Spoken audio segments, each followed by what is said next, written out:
You are listening to the Sports and Sorts podcast. Deep to left field. Going back Joyce. Looking up. See ya. 3,000. History.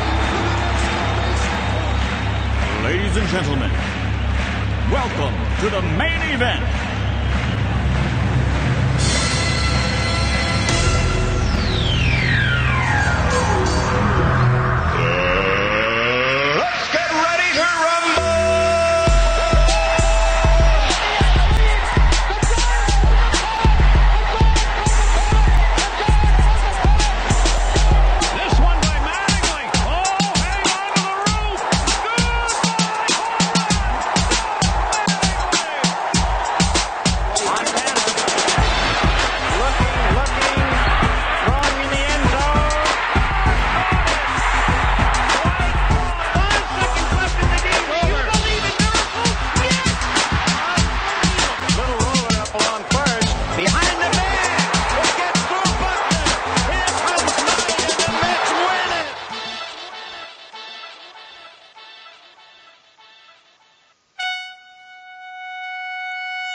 Welcome back. This is Sports and Swords, episode 115, and we got a great show today. We got a lot to talk about in a short period of time. We are here for your next 45 minutes or so, and I am one of your hosts. My name is Shane Moore. And I am the Ryman, fan of the first place Miami Dolphins. Yeah, be quiet. That Patriot fans. Anyway, I can't really see right now, so I'm going to have to get my glasses in. But my in-laws are here. Hi, Mimi. Hi, Pop. How you doing? They are here watching the show right now as well. And we have a lot to talk about today. You can find this show anywhere podcasts are played, iTunes, iHeartRadio, Stitcher, Spreaker, all that kind of stuff. You can find us on our website at www.sportsandsorts.libsyn.com. And of course, you can find us live every Monday, Wednesday, and Saturday at facebook.com/Shane and the Bryman. We go live 9:45 on Mondays, 9:45 on Saturdays, but 11 on Wednesdays. So you can check us out those days. We have about a 45 to a 30 minute to an hour show, usually 45 minutes. All right, so we got a great show today, lots to talk about, and I can't wait to get into it. So let's go. You are listening to Sports and Sorts with Shane and the Bryman. Mark Story Brat wants to know if you are wearing Dolphins underwear too. Wouldn't he like to know? All right, so we have, like I said, we have a lot to talk about today. We're going to start this show right off with so Josh Gordon gets released. NFL, this kind of was a surprise to a lot of people. I think mostly it was a surprise to me. My microphone's getting all whacked out here. It was really big surprise to me because we hadn't really heard much negative coming out of the Browns camp regarding him. Particularly, it seems like when something negative came out, it was him trying to look out for himself. And this time he gets released. I don't get it. I really don't get it. And I don't fully believe the reports that are leading up to this release. Like, he came in, said his hamstring was bothering him, and that led them to kind of being like, all right, we're done. Like, if you can't sit up and suit up every day, every weekend, and you were absolutely healthy just a day ago, we're done. I don't know if I can't see that would be the straw that breaks the camel's back. I just can't see it. But the more important question is where does this talent land? Where does he land? Does he land the 49ers? I know that they've been interested. I know that the Cowboys said that they weren't really interested, but you'd be stupid to not be interested. But the other thing is, there's those two places are huge. That would be a huge addition to the 49ers, huge addition for the Cowboys. Both need a nice, really talented wide receiver. And the problem that scares me with those two teams is there's a lot of substance abuse in California. I mean, there are a lot of late night parties. There are a lot of stuff going on like that there. And it would worry me a little bit just with his past. And then also the Cowboys, you have the substances have kind of been known to infiltrate that locker room as it is, a.k.a. Michael Irvin. So I would be a little nervous about him going to those. My issue with that argument, though, is that if you want to get your hands on drugs, it really doesn't matter where you are. I mean, we're in Connecticut. But it's if easier. You and I really, if you and I really had a hankering for some blow right now, we could find it. I mean, if we wanted pot, we could find it pretty easily. I don't know. I'm not buying that argument. The one thing though, going back to what you initially said. But it's easier to find it. But if people are seeking you out. Yeah, I suppose. But you know what? The bottom line is if he is trending towards, wanting to, if he's trending towards falling off the wagon, it's going to happen regardless of where he is. But going back to what you initially said, it is fascinating the circumstances surrounding this upcoming release. Or actually, I just read an hour ago that the Browns are expecting to get quote unquote legit compensation for him in a trade. So I suspect he's going to get traded. I don't think he's going to get released and then picked up. He's going to get traded. My early money, because I think it's just an absolutely perfect fit, is on the Niners. But again, I want to get back to the circumstances here because this is really bizarre.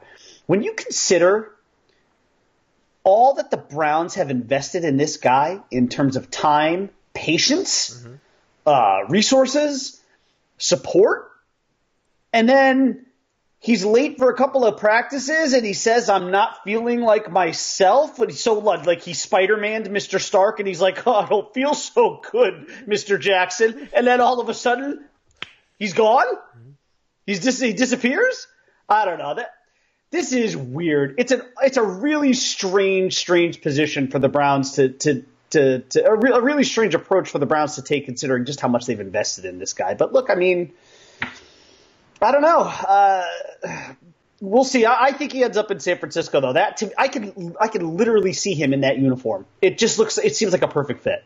Now the question is whether or not and I don't know what the cost is going to be here. It's tough to say. I mean, is he a second, third round? I don't know. I mean, according to all reports, he is not in danger of failing a drug test. Yeah. So that's good. So this was but that's what makes it even weirder. Like, I could understand, okay, if he failed another drug test, he's out. He's done. He's done with football at that point. He's an all-time talent, yeah. He's a top 5 receiver if he's healthy and he's right. We all know that. Yeah. It's just – and look, whoever gets him, it's going to immediately help that offense because he's ready to go. Yes. Yeah, he's in shape. I mean, he's ready to rock. It's just, his hammy is bothering him right now. But there's a couple other teams that I could see him landing. One is like the Patriots. I could see them, going. That's the last place I wanted to go. I don't want him to go there either. But to be honest, I think it would be the best spot for him in New England. That organization is all business. He would have a Hall of Famer. He had a Hall of Famer quarterback as a leader and an all-time great coach. So if you don't play hard for them, who are you going to play hard for, really? Yeah, that's a nightmare scenario, but it is you've got to put the Patriots and it would extend, in the pack. It would extend Brady's career an extra 2 to 3 years easily. The other place is a little selfish on my part, but I think that he could he could be a good spot in the Bills. I mean, there's nothing to do there except for eating wings and playing football. I mean, that's all you can do in Buffalo. So, if you're going to stay out of trouble, go to a few hockey games. As long as you're not a running back, you can stay out of trouble in the Bills organization. You can go check out a few Buffalo Sabres games. I guess. I mean, yeah. I mean, that's something. There's stuff in Buffalo, like you said, wings. Oh man, I'd do like a wing crawl. I'd just like hit every pub. I watched the Bon Appetit on YouTube, and there's a guy who he went to Buffalo and he sampled he did something ridiculous, like 15 places in a matter of 12 hours. And he just kept on sampling all the buffalo wings, but yes, it was pretty cool. Erica, I am being nice to Buffalo. I just said there's you got the Sabres and you've got wings and a wing crawl. Yeah, you could also go to Niagara Falls, right? It's not far. So it's great. It's great. It's great. I'm a Buffalo fan, and I really would like him to go there, but I don't see it happening. You have to overpay for everything in Buffalo when it comes to sports teams because there's nothing to do there, and nobody wants to go there. Nobody wants to be stranded in all that snow and blizzardness and cold, and it's just you got to pack on the pounds with the wings to stay warm. Got to grow the fluffy beard like Bryman. It's one of those places that I'm so down on the Bills. But we'll get into that a little bit more when we get to Vontae Davis. Boy. But I would like to know if anybody's listening out there, who you guys think, where you think that Josh Gordon lands, because he's gone. I mean, he is gone as a Brown. Somebody's going to pick him up. Where do you think he'll land? All right, so before we head on to the next topic real quick, if you can go and click the like button on the video, we really appreciate it. Helps us a lot, and it helps getting the word out. Please share it if you can, and we just, like I said, we really appreciate it. So give us thumbs up, share it. We like your likes. We like them, yes. It really impacts our moods and our day-to-day living. Anyway, so let's move on to something that was glorious. I mean, this is absolutely fantastic. Ryan Fitzpatrick. I have a picture. This dude is suckering in another team here, but you come to, a press conference after a game wearing this, looking like this, after playing like that. You have to be a starting quarterback somewhere. I mean, this picture is like straight out of a Will Ferrell movie. Like, this is what he would come to a press conference wearing. Right there. Look at that. It's just Conor McGregor. Yes, it is. It's absolutely Conor McGregor. Well, that's exactly. I mean, isn't that what he was going for? I mean, I don't think he didn't say it, but no. I mean, it had to be what he was going for. It was the first thing I thought. Actually, I was texting. I think I was texting Tim Callahan's, our fantasy football guru, about it yesterday, and he actually said he thought it was Conor McGregor at first. I got him side by side right now, so it's because it's pretty nuts. Yeah. It's like a dead ringer. It was great. That whole thing was great. The best part was the question at the end, where the reporter at the end, she was like, so is any of this like yours? Is any of this stuff that you're wearing yours? And he's like, just the chest hair. It's great. He's great.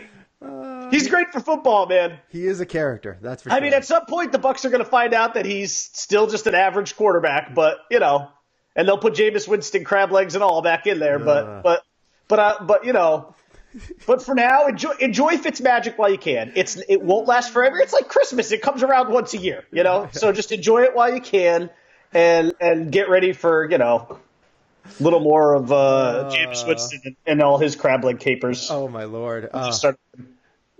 So Ronnie posts fire Patricia. I like it. I like the Patricia. It's a little early yet, but I will say this: if you're a Lions fan and you were expecting to have a team that was going to play well defensively, this is not what you were hoping for. No, I mean they gave up another 30 points. It's not great. Yeah, it's not what you want. Not what you want. And then he also said Fitzpatrick is amazing.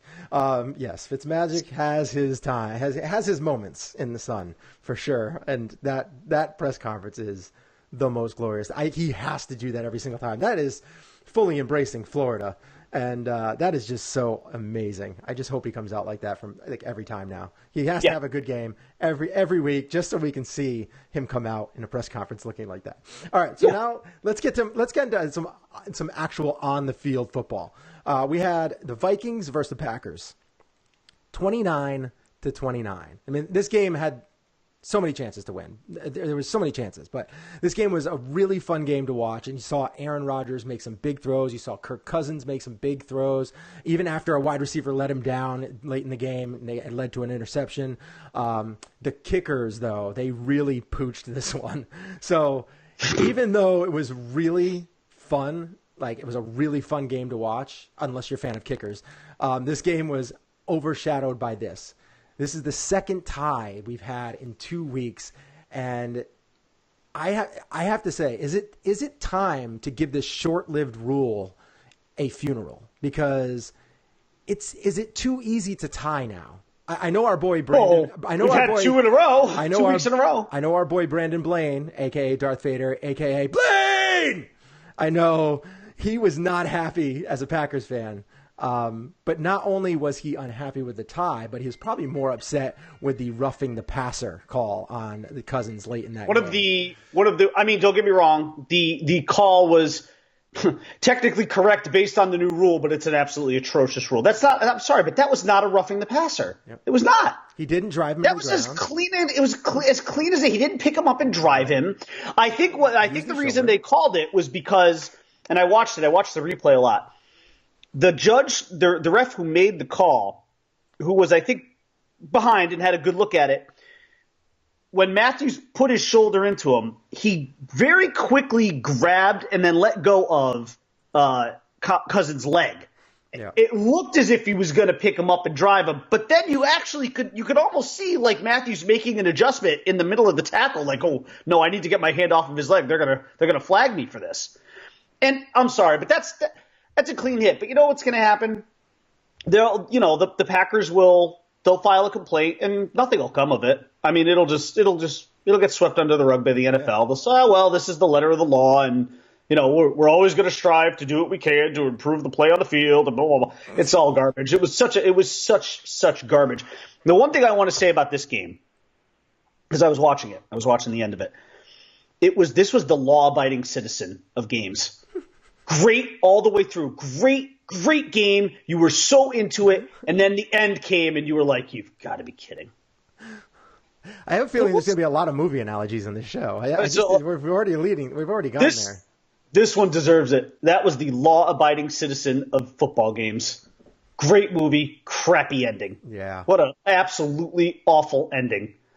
And I believe I'm with Brandon 100% on this. That this is professional sports. We don't end in ties here. I understand that happens in the NHL, and that's part of the NHL's point system. But in every other sport, you don't end in a tie. Okay? And here comes Joe Pacetto, and he's going to be ripping football. But fire Cashman is going to be a long one. He's doing it. But look. The NFL, I don't care. I mean, honestly, even soccer does crappy penalty kicks, and I can't stand them. At least he didn't spell out Cashman. I'm glad he didn't spell out Cashman. Thank you for that, Joe. Thanks, Joe. I do like I like the replies. I mean, the more replies, that's better. It gets the word out. It's just ridiculous. But this game to end like that, for this game to end the way it did, that's garbage. That's just garbage. It's total garbage. This is a professional sports game. Please, we don't need ties. This isn't Little League or Pee Wee here, okay? Not everybody gets a trophy. Somebody has to win a game. Again, in the NHL, it's fine. It's part of their point system. I get it. It doesn't work that way with any other sport, though, because they're not points. It's games back, standings, whatever. Somebody please fix this. I mean, the NFL has a lot on their plate in this coming off season because they need to address this tackling issue.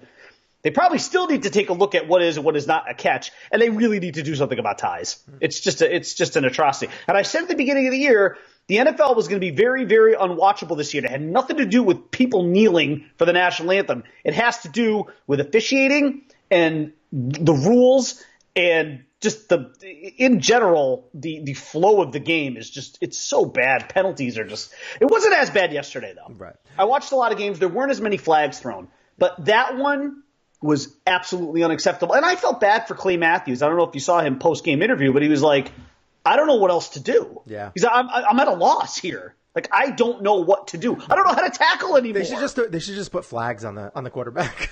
It's just a joke. Yeah, you might as well. Just put a red or a yellow flag on a quarterback and let him rip it off. Because it's just the and Clay Matthews even said that. He's like, I know that I understand that they're trying to make the game safer for quarterbacks. He's like, but I just don't know what he just basically threw his hands up in the air. He's like, I don't know what to do here. It is tough. That is tough. It's a really that tough was as real a reaction as you could possibly get. Yeah. I mean, this was a really, it was like you said, a really great game to watch until the end and how everything.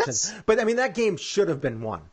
These field goal kickers had the opportunity to win this game. So I think did they each miss two? I know that I think Carlson at least missed two. I don't know if Crosby missed two. I don't think Crosby missed two. He missed one, but in Crosby's defense, that was a 52-yarder, so it wasn't gimme. But yeah, it wasn't a chip shot. But I mean, he made the first one. You know what though? I would have bet on him. He just missed I would have bet on him. Yeah, they iced him and it worked. Yeah. Usually doesn't.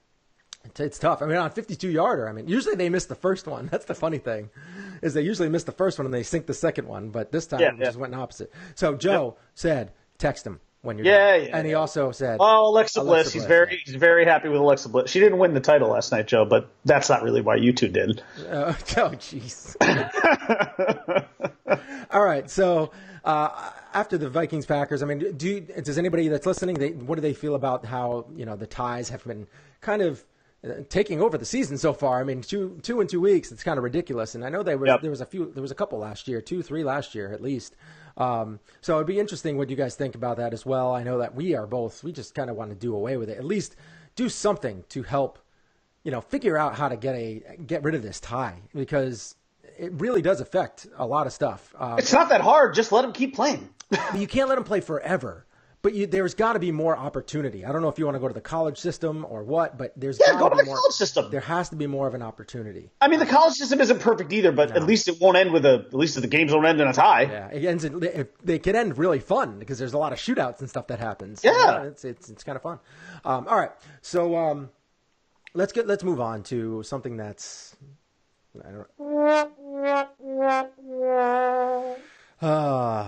Thank you, Ronnie. Yeah, Carlson was 0 for 3. Crosby was 5 for 6 in the game. Yes, field goal. Crosby had a very good game for the most He had part. a massive game. You had him in fantasy yesterday. Technically, he went 6 for 7. They just iced him on that one. So They did ice him, though. yeah. All right. So Vontae Davis, the Buffalo Bills. Former Brian Man was all sorts Dolphin of draft pick. The Brian Man was all sorts of fired up and perplexed about this. And to be honest, I'm just going to be honest here. I didn't even make it through the first quarter of this game, so I commend Vontae Davis for his long-term commitment. I commend him for his long-term commitment to this dumpster fire of a team. But here, I'm gonna post right now. I'm gonna see if I have it pulled up. What Lorenzo Alexander, go right to baseball. Lorenzo Alexander had said during his press conference after the game. They interviewed him about Vontae Davis leaving the game at halftime, and nobody knew except for like the head coach, because he just basically came over. Vontae Davis came over and said, "I'm done. I'm gonna retire. See you later. Halftime. I'm out." You can't make this stuff up. I mean, Buffalo is such a dumpster fire. It drives me crazy. All right. You can't script Vontae Davis, baby. No. Here you go. Ready? I'm going to play it right now. Seen it ever. Pop Warner, high school, college, pros, never heard of it, never seen it. And it's just completely disrespectful to his teammates. Did he say anything to you? Did he say anybody did? He didn't say nothing to nobody. He left? Yeah, you know as much as I know. I found out going in the second half of the game. Coming out, they said he's not coming out. He retired. So. What? Yep. That's it. So. What? Who said what? Sean said guys that. on the sideline. I mean, guys heard about it and said that he wasn't coming back out. I like that response from the first. What? What? Did that really happen? Yep. It's in Buffalo. It really happened. What are you going to say about this, man? I mean, like I said, I commend him for his long-term commitment in Buffalo. I couldn't make it through the first quarter. The funniest thing I saw yesterday was I was reading. So a few hours later, he posted he had like a press release. Yeah, absolutely, yeah. And it was great. So I read the whole press release, but I read it on Facebook. So of course there was a comment section, and the very first comment was the best one because it said, "I only got halfway through this press release." Sorry, but I could only get halfway through this press release. It's just unbelievable. I don't know. I mean, look, there are the obvious things here about like, wow, how could you possibly do that to your teammates? How do you walk away in the middle of a game and just the only time I did anything actually even remotely this close in my life was my very, very, very first job, which was I was 16, McDonald's. And I had been at McDonald's for like a year and a half. Mm-hmm. And this was no joke. One day I'm sitting I don't remember exactly where I was in the restaurant, if you can actually even call that a restaurant. But I remember it was like an epiphany. I was doing something at work, and then I remember like my head just popping up, and I was like, I gotta get out of here. I can't work here anymore. I did. It was almost like a panic attack, but it really wasn't because I wasn't panicking. I was just like, I'm done with this. Done with this.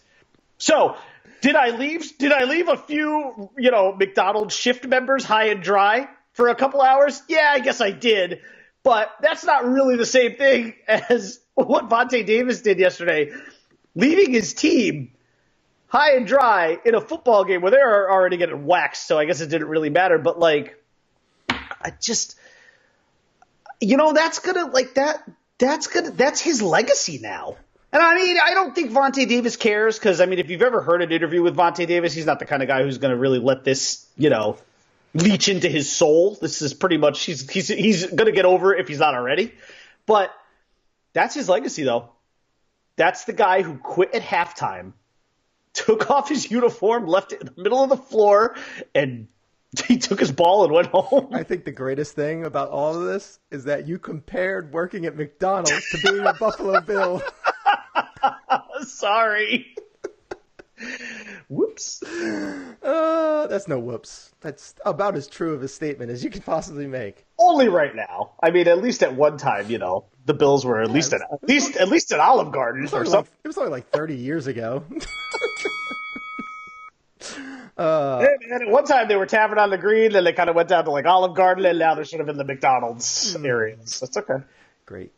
I mean, whatever. You gotta go with what you got. All right. So we're gonna be right back after this. We're just gonna play our commercial real quick. Once again, please sure go over there and give us a thumbs up on our video. Helps us get the word out. Comment on any of this stuff. I mean, where do you think Josh Gordon's gonna go? Where do you think Ties should be totally just disbarred from football? Let us know what you think. How do you feel about Vontae Davis? Go ahead and put it in the comments. If we love your likes. We love your likes. We like your we love your we like your likes. We love your comments. How about that? All right, so we'll be right back after this. Look at you. Play our play our commercial real quick, and we'll be right back. Helms drop deep to left field. Going back towards, looking up. See ya. 3,000. Ladies and gentlemen, welcome to the main event.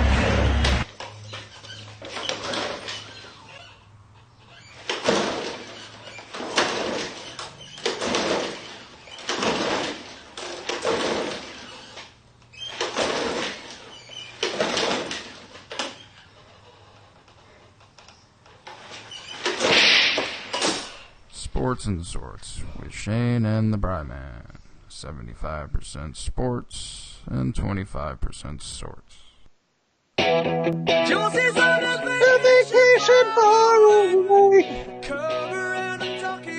right, we are back. We got to talk. Bracket vocals. What's that? Let's see how many listeners we lose after that. All right, so we got to talk a little Steelers now. This team, they got blown up by Mahomes Slice Pat. They did. Starting off winless at 0-1-1. Does this right here finally get Tomlin on the hot seat? You know what? I don't even want to talk about that. I don't actually want to talk about him. I want to get in the positive side because there's something bigger here. Forget Tomlin and his heated mess of a locker room. This dude should be on the hot seat. But whatever it is, let's talk about Mahomie, Pat Mahomes. Even the most optimistic person, his own parents couldn't have expected this out of him. He goes for 4 touchdowns in the opener and then goes against the Steelers in Pittsburgh and throws 6 touchdowns with 326 yards, 0 INTs, only had 5 incomplete passes the whole game. Vontae Davis would not have quit on this team. Do you have anything to say about Mahomie the Clown? He don't mess around. I'll say the same thing that I said about him last week, which is it looks like he's been doing this for a handful of years already. It's very comfortable. Mm-hmm. Just the game doesn't scare him. It's not too fast for him. I think it helps when, especially in this game, you're playing a team that clearly is defensively deficient. And I know you asked about Tomlin. I would say that if he's on the hot seat, it's going to have to do with the fact that this team defensively is just a sieve. So, that's going to be his undoing. It won't be on the offensive side of the ball. I don't want to really hear anything about how they're missing Le'Veon Bell, because they put up like a combined, between their two games, they put up a combined 70-something points. So they're scoring. It's them getting in the end zone. He's playing well. Connor's fine. He's playing well. They're not getting the ball to Antonio Brown as much, but which is probably part of the reason. Like they're letting Connor kind of see what he can do, and it's not. It's helping them, but it's different when you have Le'Veon Bell out there. It is a little different, a little bit. Yeah, but the bottom line is that team is just porous on defense, and that will get Tomlin fired, if anything. If you're a Steelers fan and you heard you were going to be playing the Browns and the Chiefs in the first two games, and regardless of what we may think about the Chiefs, 2-0 should be 2-0. They you would have thought 2-0 if you're a Steelers fan. You would have thought 2-0. I can't really imagine you thinking otherwise. And I would have said without Le'Veon Bell too. I would have still said that, because I didn't think their defense would be this bad. Yeah. But they just can't stop anyone or anything. But listen, let's not put it on the Steelers. Let's give the Chiefs their due. Let's give Patrick Mahomes his due. He's a big armed quarterback. You know what I liked about yesterday too? Because I was a little bit worried after the first game, like, oh, maybe he's going to fall a little bit too in love with Tyreek Hill, but he spread the ball around. Mm-hmm. He went to Kelsey, he went to Conley, he went to Hill. He he went to Hunt on one of his touchdowns. This is what I'm saying about this kid. It looks like he's been doing this for a long time. So if you're a Chiefs fan out there, be encouraged. You got your franchise quarterback, and also you can see now why Andy Reid did what he did. Yeah. I think we all like Alex Smith, game manager, solid quarterback, a very nice NFL career when all is said and done. But this kid is absolutely dynamic. He's got a big arm. You can see he's got it from the neck up. Quite possibly the strongest arm ever. Everything in the NFL, it is a rat race to find a franchise quarterback. The Chiefs have theirs, I would say, unequivocally, based on 2 weeks of pro ball. All right. Well, let's go to the next game. Patriots versus Jags. The Jags win the game in fairly dominant fashion. Could you even enjoy this game, or were you constantly thinking Brady was going to make another fourth quarter comeback?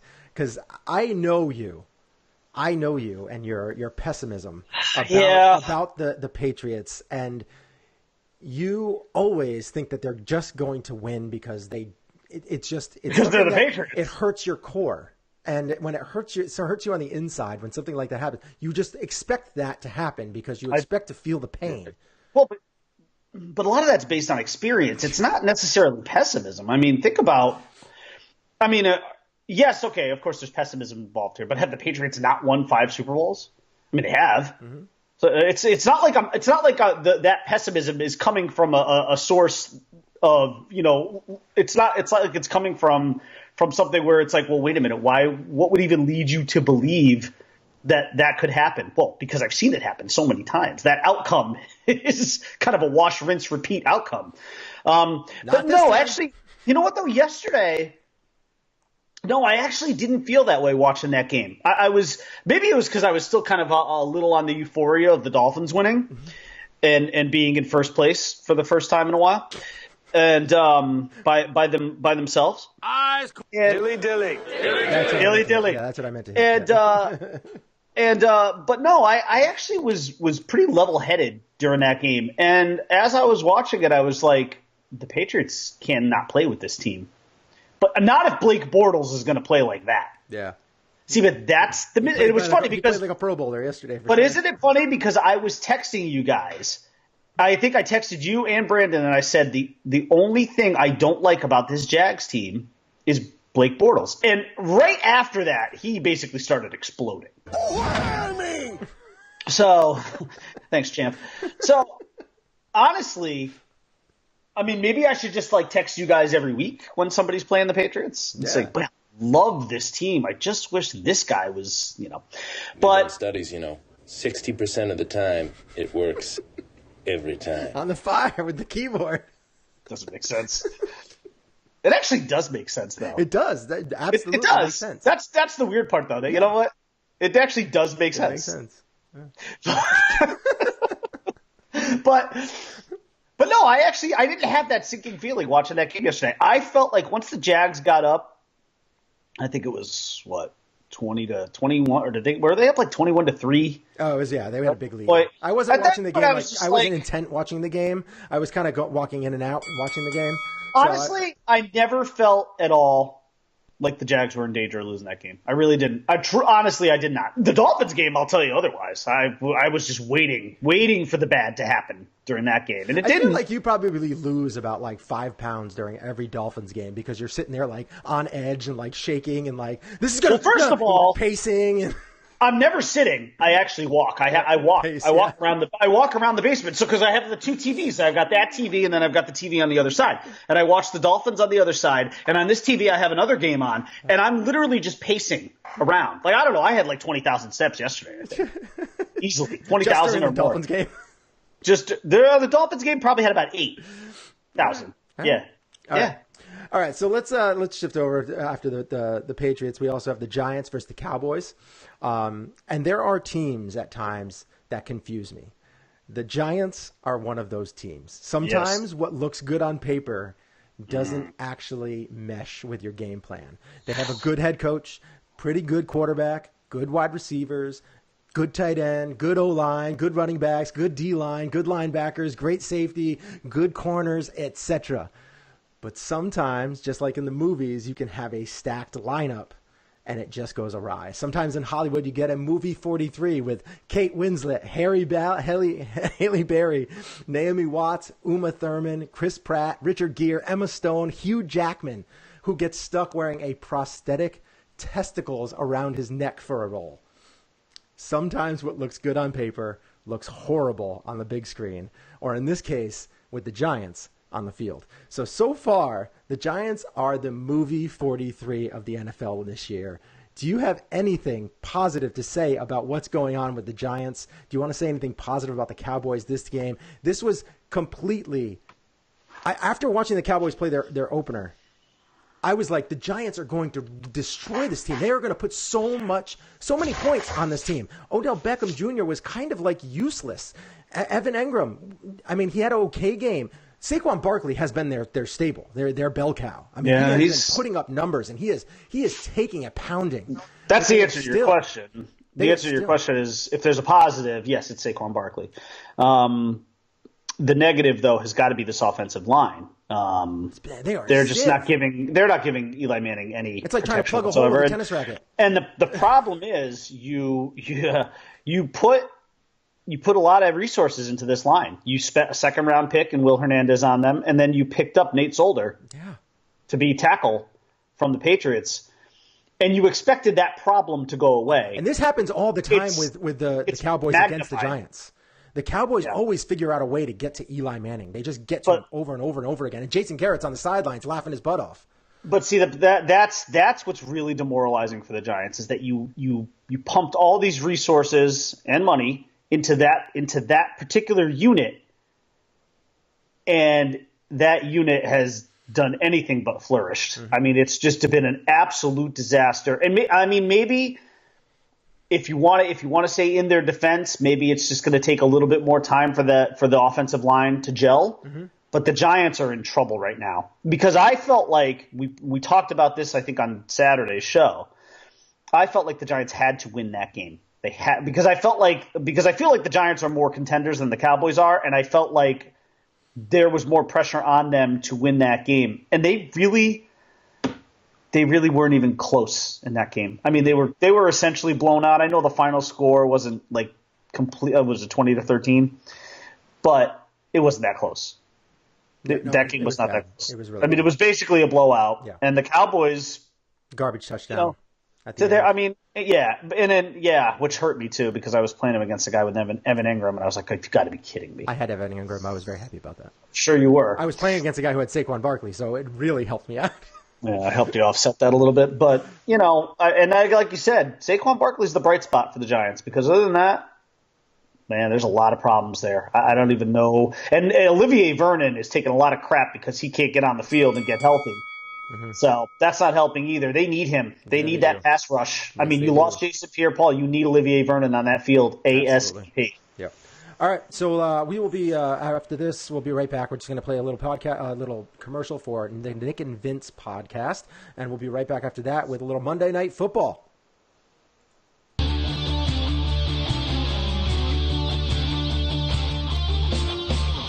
Hi, I'm Nick.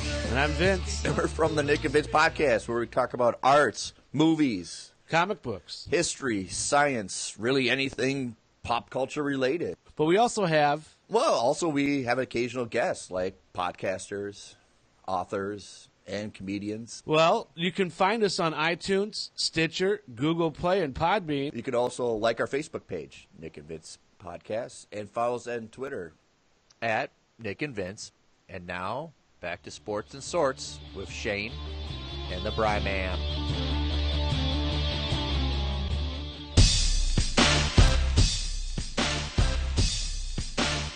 Is that new? What? That music. I haven't heard that one. Right here? Yeah. You know this song. You know it. I'm telling you. We have a few minutes left, and we're going to talk Monday Night Football, Chicago Bears versus the Seattle Seahawks. And here you go. Ready?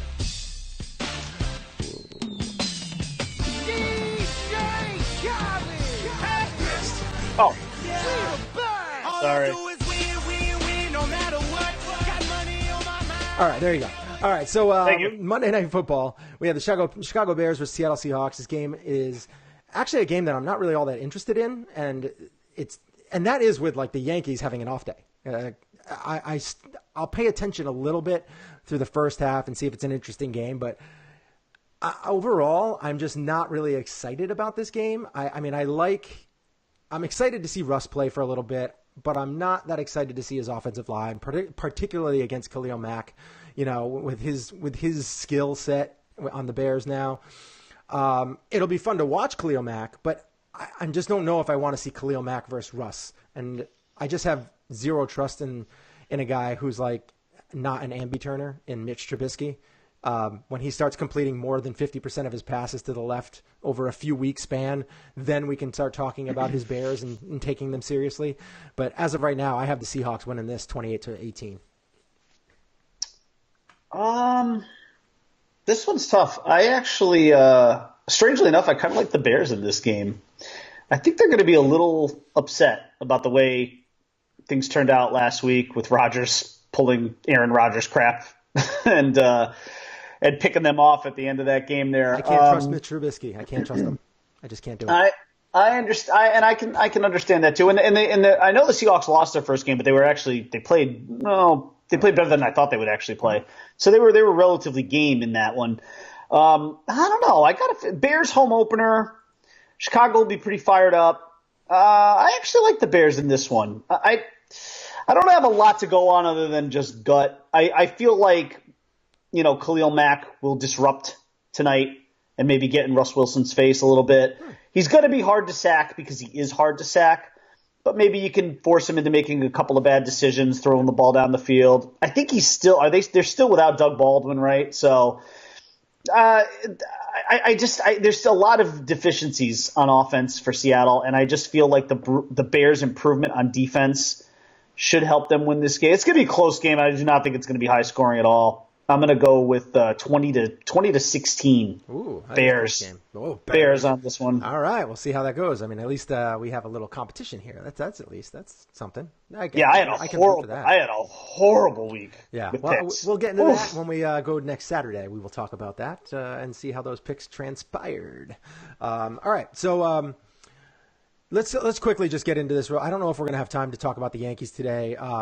There's not much to say. There's not much to say. They've been playing terrible. That game's going to be in Oakland, guys. Yeah, the Yankees, wild card game is going to Oakland. They are slowly fading into irrelevance. I'm just waiting for a hot streak to happen, and even my optimism, I can only take so much more. So the biggest thing was Damian posted a Red Sox thing about how they can clinch a game very soon. I think in two games or so they win two games. Yeah, so they'll win tomorrow night in New York, and they'll be celebrating in Yankee Stadium. So enjoy that. Because we're gonna have to watch that garbage. The best part though was Max Holiday, how he called because he was he talked about the Red Sox bullpen, and he kept on kind of getting on Damian a little bit about the Blowpen. He called them the Blowpen. And I hope that we can get trending hashtag Red Sox Blowpen. I hope we can get that trending. But we don't know if we have the power enough yet, but hashtag Red Sox Blowpen.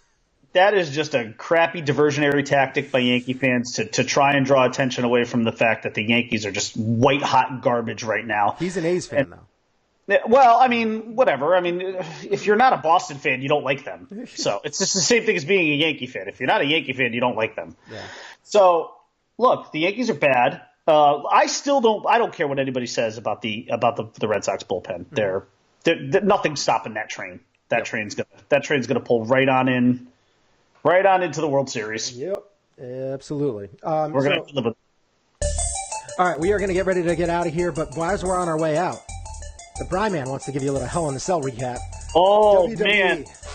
I'll tell you what. This was... You like how I played your music for it, too? I do. I appreciate it. It didn't go unappreciated or unnoticed. I have to tell you, honestly, and I would say not even close, unequivocally, this was, last night, Hell in a Cell, was the best wrestling pay-per-view event of the year.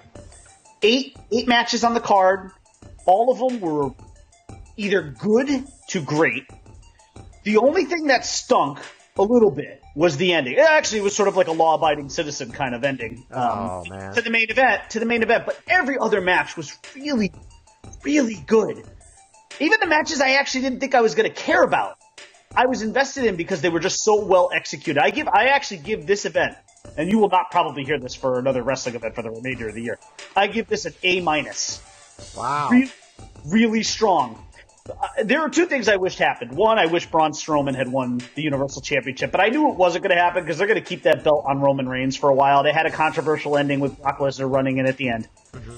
But Becky Lynch beat Charlotte Flair for the women's title, for the SmackDown Women's title, which was great because Becky Lynch is in the middle of a heel run right now. And she is proving to be a surprisingly phenomenal heel. The AJ Styles and Samoa Joe match ended with some controversy, but also a really, really good match. The two Hell in a Cell matches, which were actually Randy Orton and Jeff Hardy, that was the second match of the night, was good. There was some real, you had to turn away from the TV moments in it, some real cringeworthy moments. Jeff Hardy has, one of those, I don't know, the hole in his ear. Mm-hmm. And, Randy Orton at one point had a screwdriver and he would, put it in the hole and he was, yanking on the earlobe. It was just absolutely grotesque. Yeah. I actually couldn't watch. But great, really, from bell to bell, just an unbelievable pay-per-view. Really well done. Very happy with it. I hope they can follow it up tonight with a good Monday Night Raw, and The Undertaker will be there tonight. So, all right. Sounds great.